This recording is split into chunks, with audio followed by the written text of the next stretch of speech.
Members of the Congress, I have the high privilege and distinct honor of presenting to you and wishing to him a happy birthday, the President of the United States. Thank you very much. Thank you.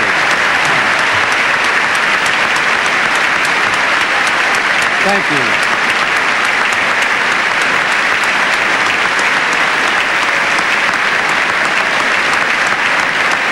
Thank you very much.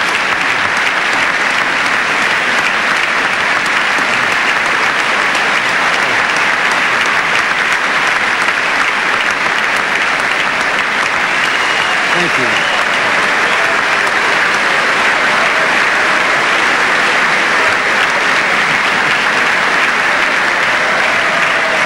Thank you.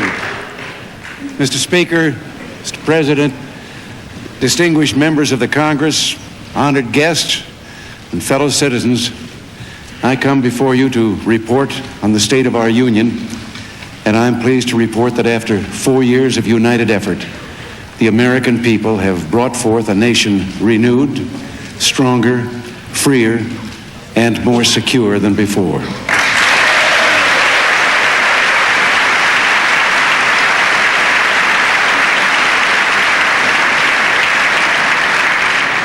Four years ago, we began to change, forever I hope, our assumptions about government and its place in our lives.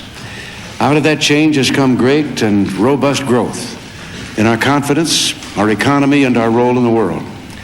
Tonight, America is stronger because of the values that we hold dear.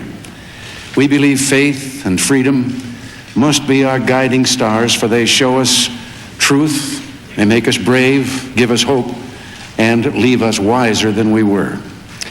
Our progress began not in Washington, D.C., but in the hearts of our families, communities, workplaces, and voluntary groups, which together are unleashing the invincible spirit of one great nation under God.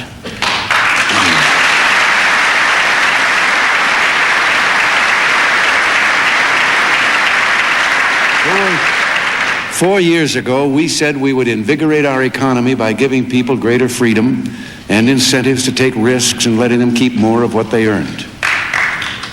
We did what we promised, and a great industrial giant is reborn. Tonight, we can take pride in 25 straight months of economic growth, the strongest in 34 years, a 3-year inflation average of 3.9%, the lowest in 17 years, and 7.3 million new jobs in 2 years, with more of our citizens working than ever before.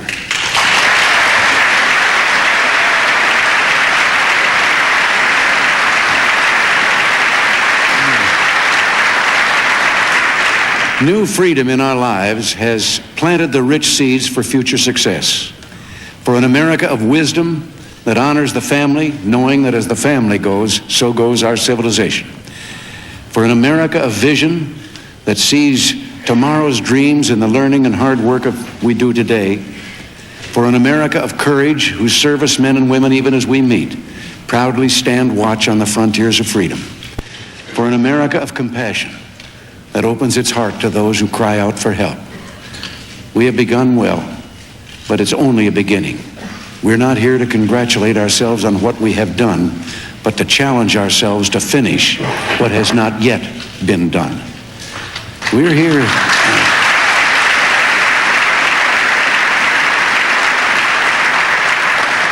We're here to speak for millions in our inner cities who long for real jobs, safe neighborhoods, and schools that truly teach. We're here to speak for the American farmer, the entrepreneur, and every worker in industries fighting to modernize and compete.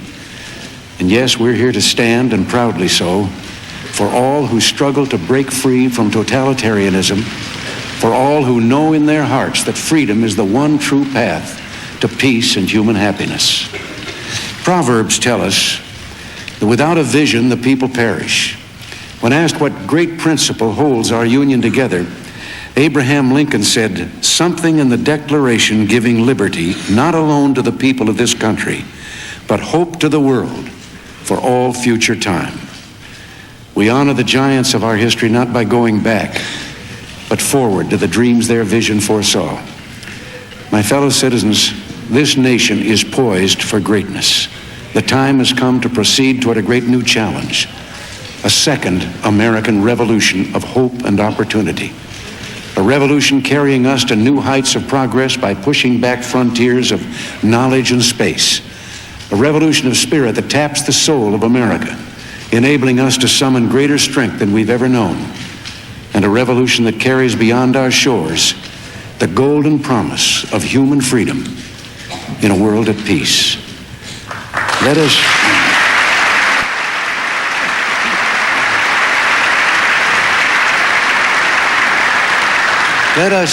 us begin by challenging our conventional wisdom.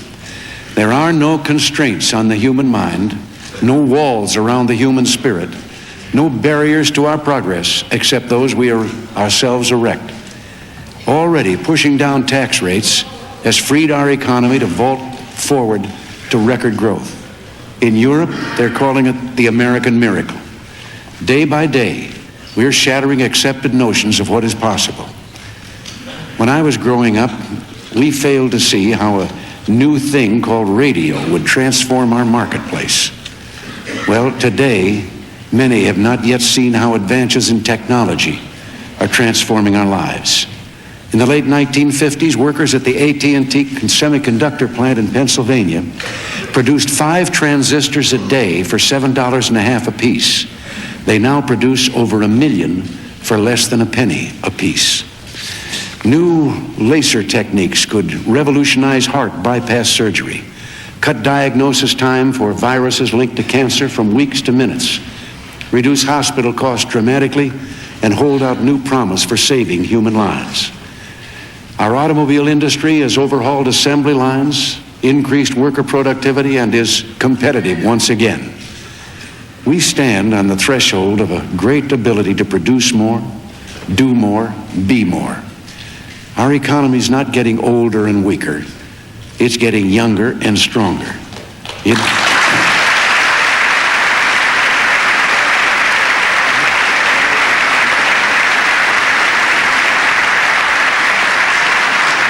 doesn't need rest and supervision. It needs new challenge, greater freedom. And that word freedom is the key to the second American Revolution that we mean to bring about. Let us move together with an historic reform of tax simplification for fairness and growth. Last year, I asked Treasury Secretary then, Reagan, to develop a plan to simplify the tax code so all taxpayers would be treated more fairly and personal tax rates could come further down. We have cut tax rates by almost 25%, yet the tax system remains unfair and limits our potential for growth. Exclusions and exemptions cause similar incomes to be taxed at different levels. Low-income families face steep tax barriers that make hard lives even harder. The Treasury Department has produced an excellent reform plan whose principles will guide the final proposal that we will ask you to enact. One thing that tax reform will not be is a tax increase in disguise.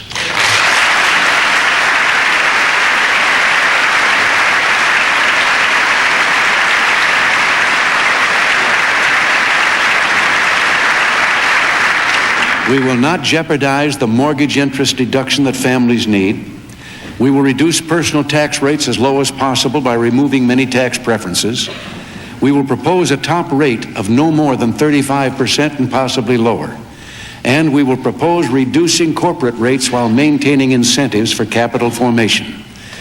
To encourage opportunity and jobs rather than dependency and welfare, we will propose that individuals living at or near the poverty line be totally exempt from federal income tax.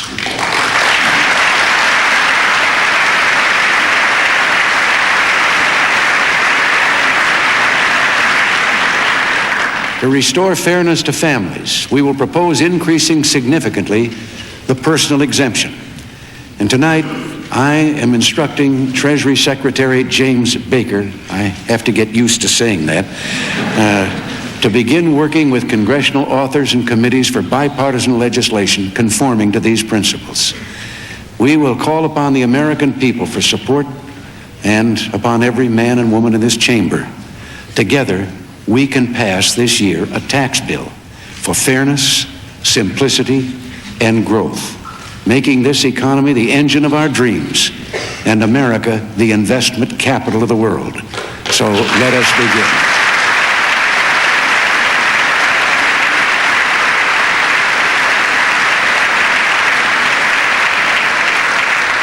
Tax simplification will be a giant step toward unleashing the tremendous pent-up power of our economy. But a second American Revolution must carry the promise of opportunity for all.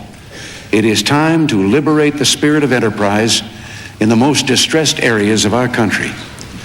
This government will meet its responsibility to help those in need. But policies that increase dependency, break up families, and destroy self-respect are not progressive. They're reactionary. Despite our strides in civil rights, blacks, Hispanics, and all minorities will not have full and equal power until they have full economic power.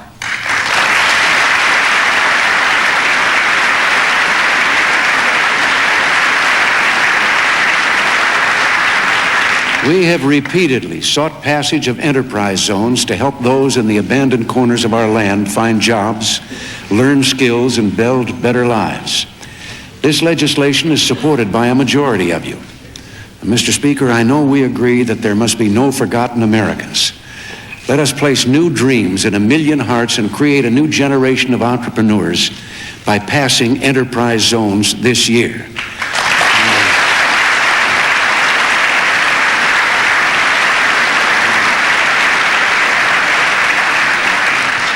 Tip, you could make that a birthday present.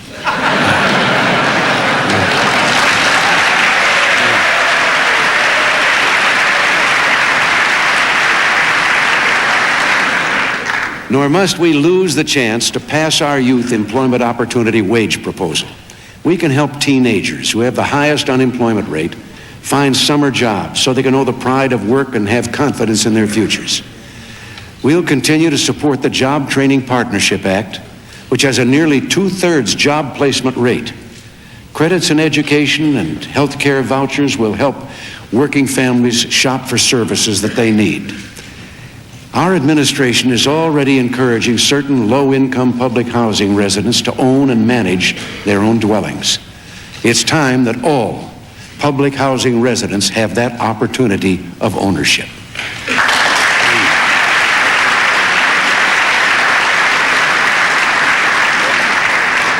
The federal government can help create a new atmosphere of freedom. But states and localities, many of which enjoy surpluses from the recovery, must not permit their tax and regulatory policies to stand as barriers to growth. Let us resolve that we will stop spreading dependency and start spreading opportunity, that we will stop spreading bondage and start spreading freedom. There are some who say that growth initiatives must await final action on deficit reductions. Well, the best way to reduce deficits is through economic growth.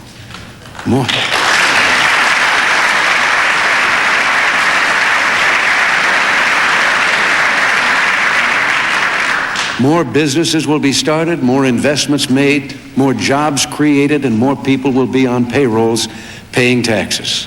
The best way to reduce government spending is to reduce the need for spending by increasing prosperity. Each added percentage point per year of real GNP growth will lead to cumulative reduction in deficits of nearly $200 billion over 5 years. To move steadily toward a balanced budget, we must also lighten government's claim on our total economy. We will not do this by raising taxes. We must make sure that our economy grows faster than the growth in spending by the federal government. In our fiscal year 1986 budget, overall government program spending will be frozen at the current level. It must not be one dime higher than fiscal year 1985. And 3 points are key. First, the social safety net for the elderly, the needy, the disabled, and unemployed will be left intact. Growth of our major health care programs, Medicare and Medicaid, will be slowed, but protections for the elderly and needy will be preserved. Second, we must not relax our efforts to restore military strength just as we near our goal of a fully equipped, trained, and ready professional corps. National security is government's first responsibility. So, in past years, defense spending took about half the federal budget. Today, it takes less than a third. We've already reduced our planned defense expenditures by nearly $100 billion over the past 4 years, and reduced projected spending again this year.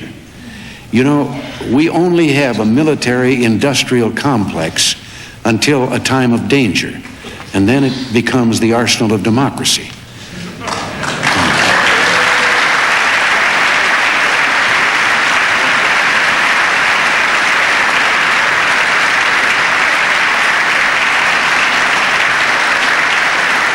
Spending for defense is investing in things that are priceless: peace and freedom.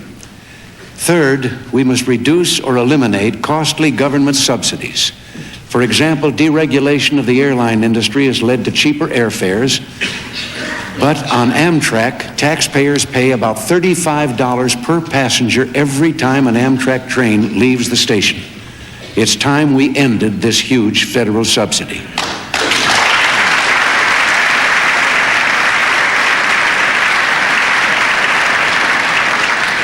Our farm program costs have quadrupled in recent years.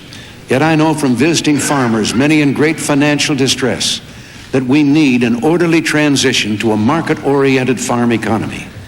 We can help farmers best, not by expanding federal payments, but by making fundamental reforms, keeping interest rates heading down, and knocking down foreign trade barriers to American farm exports.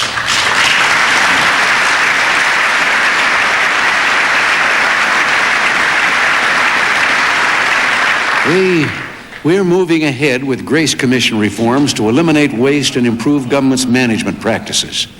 In the long run, we must protect the taxpayers from government. And I ask again that you pass, as 32 states have now called for, an amendment mandating the federal government spend no more than it takes in.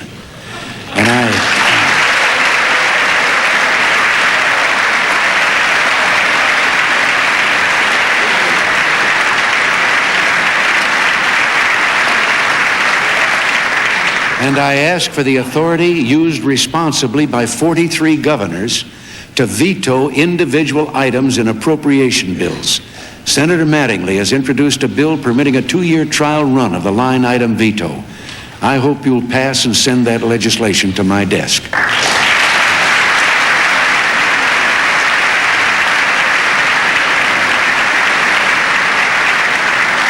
Nearly 50 years of government living beyond its means has brought us to a time of reckoning. Ours is but a moment in history, but one moment of courage, idealism, and bipartisan unity can change American history forever. Sound monetary policy is key to long-running economic strength and stability. We will continue to cooperate with the Federal Reserve Board, seeking a steady policy that ensures price stability without keeping interest rates artificially high or needlessly holding down growth. Reducing unneeded red tape and regulations and deregulating the energy, transportation, and financial industries have unleashed new competition, giving consumers more choices, better services, and lower prices. In just one set of grant programs, we have reduced 905 pages of regulations to 31. We seek to fully deregulate natural gas, to bring on new supplies and bring us closer to energy independence. And consistent with safety standards, we will continue removing restraints on the bus and railroad industries. We will soon send up legislation, I should say, to return Conrail to the private sector where it belongs, and we will support further deregulation of the trucking industry. Every dollar the federal government does not take from us, every decision it does not make for us, will make our economy stronger, our lives more abundant, our future more free.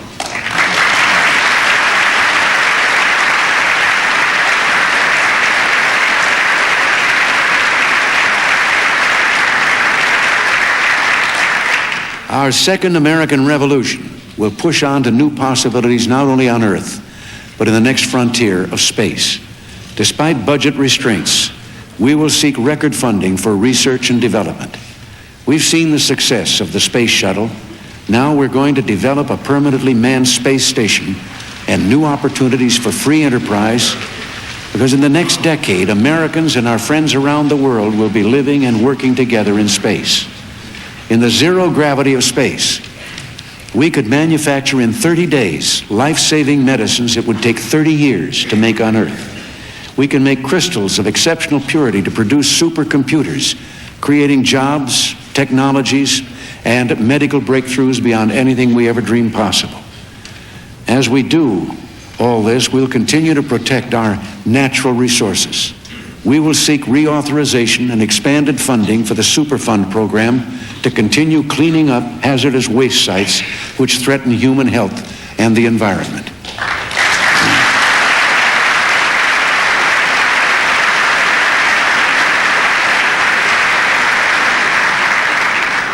Now, there's another great heritage to speak of this evening.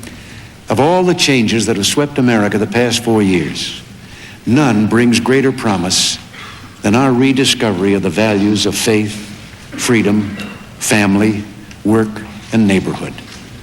We see signs of renewal in increased attendance in places of worship, renewed optimism and faith in our future, love of country rediscovered by our young who are leading the way. We've rediscovered that work is good in and of itself, that it ennobles us to create and contribute, no matter how seemingly humble our jobs. We've seen a powerful new current from an old and honorable tradition, American generosity, from thousands answering Peace Corps appeals to help boost food production in Africa, to millions volunteering time, corporations adopting schools and communities pulling together to help the neediest among us at home. We have refound our values. Private sector initiatives are crucial to our future. I thank the Congress for passing equal access legislation giving religious groups the same right to use classrooms after school that other groups enjoy. But no citizen need tremble, nor the world shudder, if a child stands in a classroom and breathes a prayer. We ask you again, give children back a right they had for a century and a half or more in this country.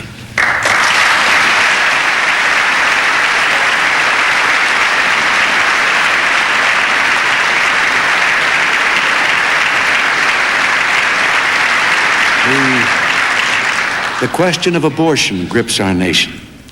Abortion is either the taking of a human life or it isn't.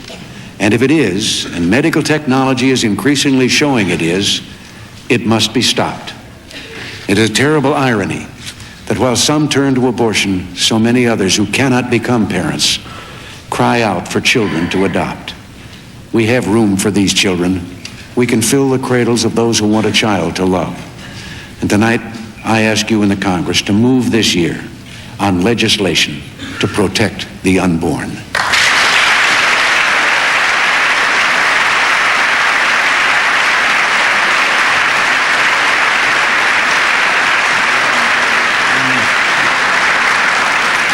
In the area of education, we're returning to excellence. And again, the heroes are our people, not government. We're stressing basics of discipline, rigorous testing and homework, while helping children become computer smart as well.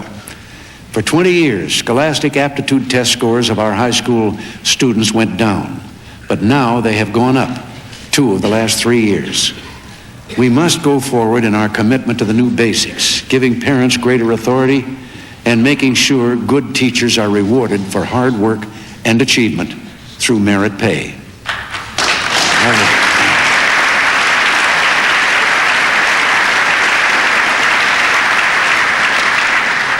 Of all the changes in the past 20 years, none has more threatened our sense of national well-being than the explosion of violent crime.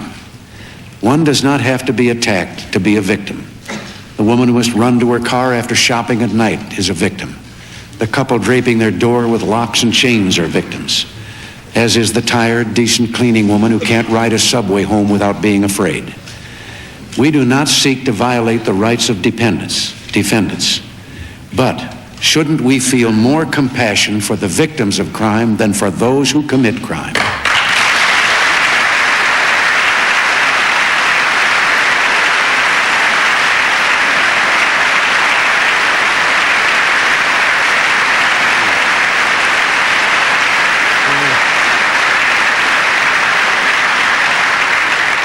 For the first time in 20 years, the crime index has fallen 2 years in a row.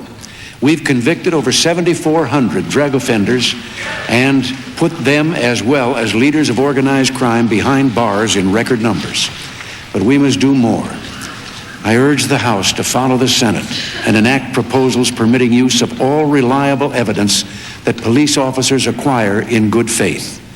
These proposals would also reform the habeas corpus laws and allow, in keeping with the will of the overwhelming majority of Americans, the use of the death penalty where necessary.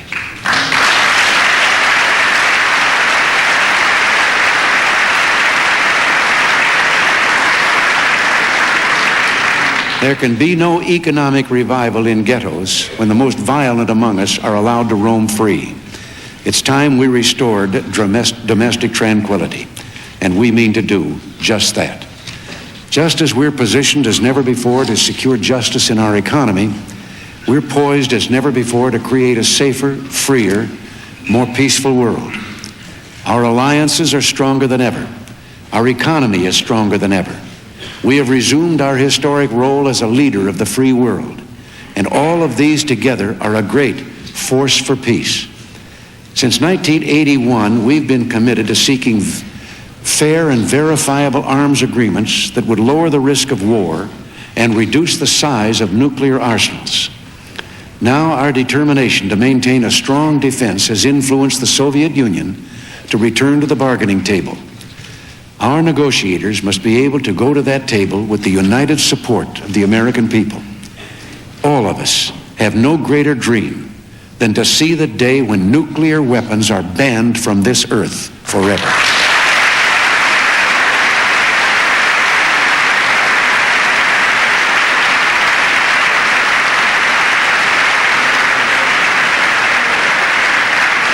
Each member of the Congress has a role to play in modernizing our defenses, thus supporting our chances for a meaningful arms agreement.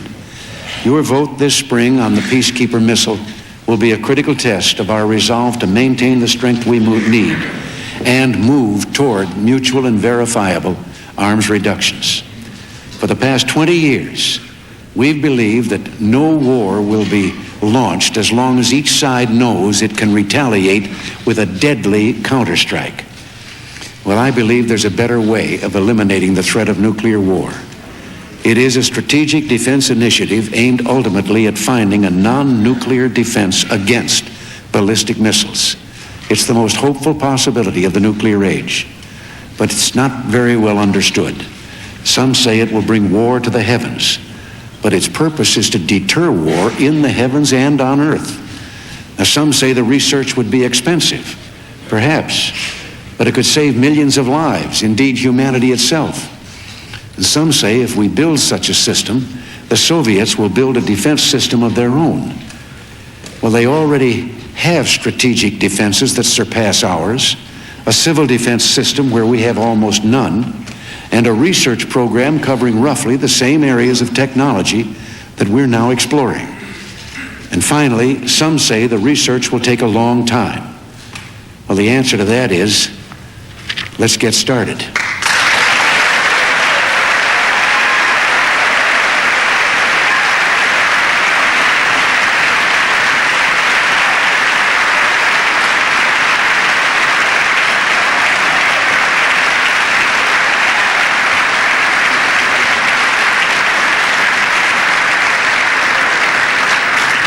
Harry Truman once said that ultimately our security and the world's hopes for peace and human progress lie not in measures of defense or in the control of weapons, but in the growth and expansion of freedom and self-government. And tonight, we declare anew to our fellow citizens of the world, freedom is not the sole prerogative of a chosen few. It is the universal right of all God's children. Look to where peace and prosperity flourish today. It is in homes that freedom built. Victories against poverty are greatest and peace most secure, where people live by laws that ensure free press, free speech, and freedom to worship, vote, and create wealth. Our mission is to nourish and defend freedom and democracy and to communicate these ideals everywhere we can. America's economic success is freedom's success. It can be repeated 100 times in 100 different nations. Many countries in East Asia and the Pacific have few resources other than the enterprise of their own people. But through low tax rates and free markets, they've soared ahead of centralized economies. And now China is opening up its economy to meet its needs. We need a stronger and simpler approach to the process of making and implementing trade policy, and we'll be studying potential changes in that process in the next few weeks. We've seen the benefits of free trade and lived through the disasters of protectionism. Tonight, I ask all our trading partners, developed and developing alike, to join us in a new round of trade negotiations to expand trade and competition and strengthen the global economy, and to begin it in this next year.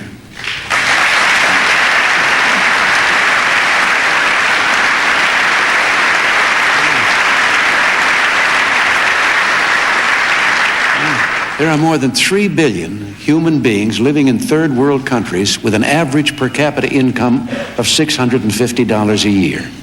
Many are victims of dictatorships that impoverish them with taxation and corruption.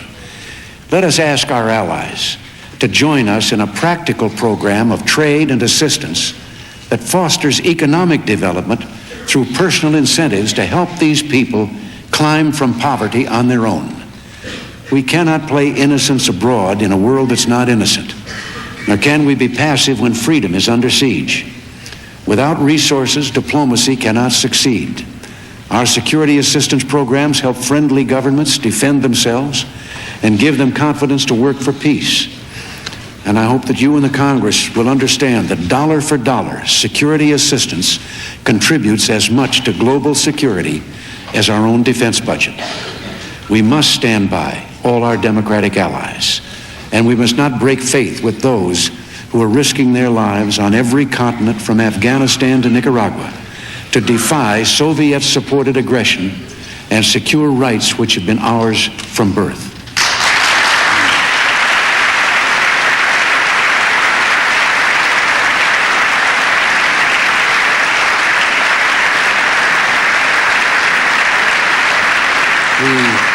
The Sandinista dictatorship of Nicaragua, with full Cuban Soviet bloc support, not only persecutes its people, the church, and denies a free press, but arms and provides bases for communist terrorists attacking neighboring states. Support for freedom fighters is self-defense and totally consistent with the OAS and UN charters. It is essential that the Congress continue all facets of our assistance to Central America. I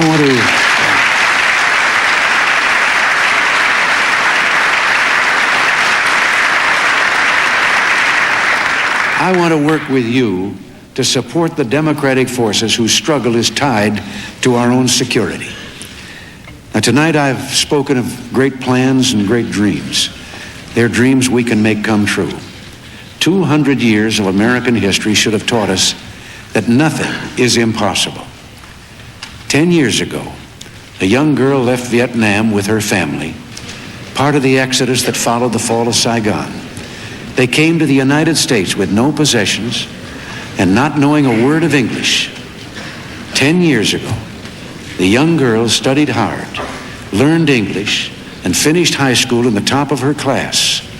And this May 22nd to be exact, is a big date on her calendar.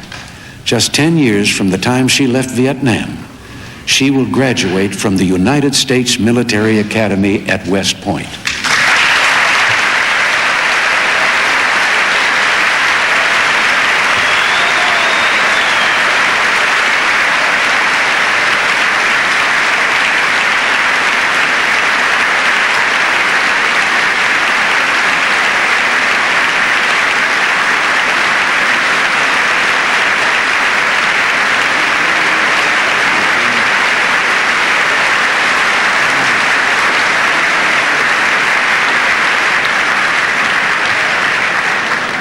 I thought you might like to meet an American hero named Jean Huing. Now, there's someone else here tonight, born 79 years ago. She lives in the inner city where she cares for infants born of mothers who are heroin addicts. The children born in withdrawal are sometimes even dropped on her doorstep. She helps them with love.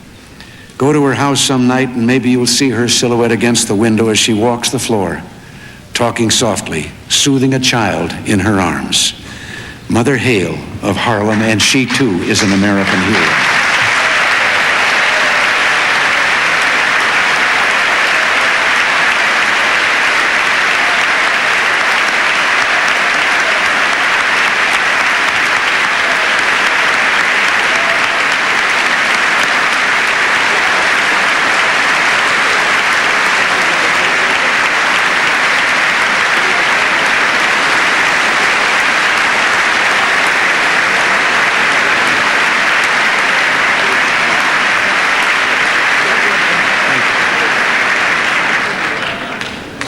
Jean, Mother Hale, your lives tell us that the oldest American saying is new again.